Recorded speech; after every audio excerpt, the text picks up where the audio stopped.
Assalamualaikum warahmatullahi wabarakatuh. Jumpa lagi di video saya. Untuk penonton baru mungkin belum mengenal saya, jadi izinkan saya buat memperkenalkan diri. Perkenalkan, nama saya Abdul Aziz dari Universitas Mula Warman jurusan Statistika.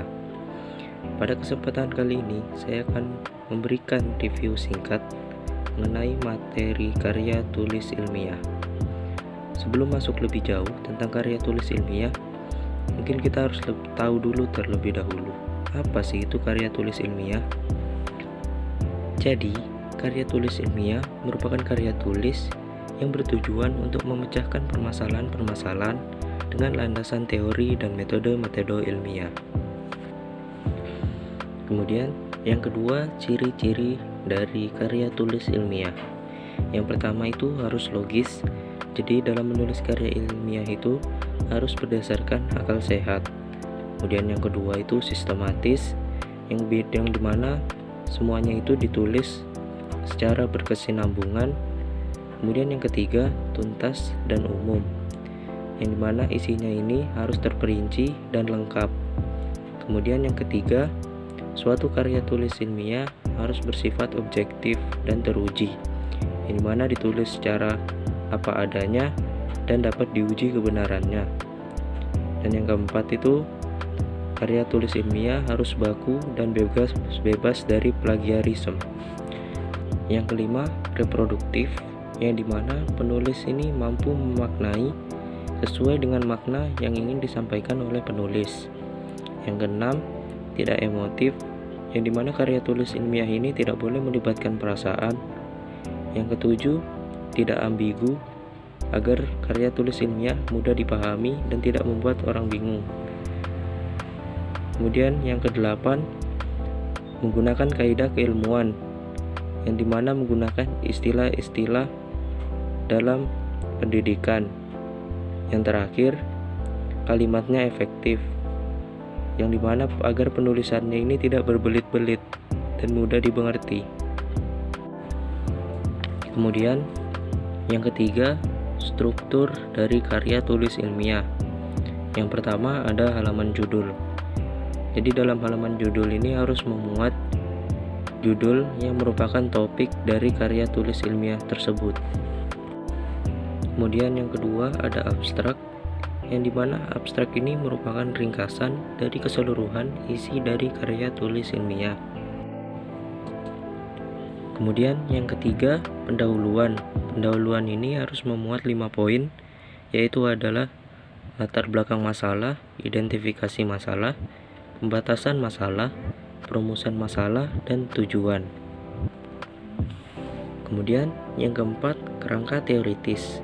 Kerangka teoritis ini berisikan hasil-hasil dari kajian dan hasil-hasil dari penelitian yang sudah ada. Kemudian yang kelima, metode penelitian. Metode penelitian ini berisikan langkah-langkah yang harus dilakukan penulis untuk melakukan penelitian dengan baik. Kemudian yang keenam, pembahasan. Jadi pembahasan ini apa yang tertulis pada kerangka teoritis akan digunakan semaksimalnya di sini, yang dimana penulis akan menggunakan analisis objektifnya tergantung dengan metode apa yang dipilihnya. Kemudian yang ketujuh, kesimpulan dan saran.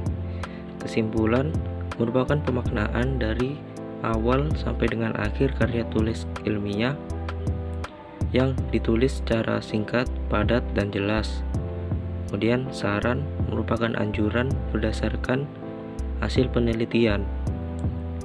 Yang kedelapan itu ada daftar pustaka. Daftar pustaka ini wajib ada dalam karya tulis ilmiah, karena apabila tidak terdapat daftar pustaka, maka dapat dikatakan sebagai plagiarisme. Kemudian yang terakhir, jenis-jenis karya ilmiah. Yang pertama itu ada artikel. Artikel merupakan karya tulis ilmiah yang dimana tulisannya berupa opini pribadi dari penulis terhadap permasalahan yang diangkat. Kemudian yang kedua ada makalah. Makalah merupakan karya tulis ilmiah yang proses penulisannya membutuhkan data studi lapangan, sehingga bersifat empiris dan objektif. Kemudian yang ketiga ada skripsi. Skripsi merupakan karya tulis ilmiah yang ditulis oleh mahasiswa untuk mendapatkan gelar strata atau S1. Kemudian yang keempat ada work paper atau kertas kerja yang merupakan karya tulis ilmiah yang hampir mirip dengan makalah, namun bedanya itu pada letak analisisnya yang lebih mendalam. Kemudian yang keempat ada tesis. Tesis merupakan karya tulis ilmiah yang ditulis untuk memperoleh gelar strata 2 atau master. Yang membedakan tesis dengan skripsi yaitu pada tesis permasalahan yang dimuat lebih kompleks. Kemudian yang terakhir ada disertasi. Disertasi merupakan karya tulis ilmiah yang ditulis untuk memperoleh gelar strata 3 atau doktoral. Mungkin sekian yang dapat saya sampaikan, kurang lebihnya mohon maaf. Wassalamualaikum warahmatullahi wabarakatuh.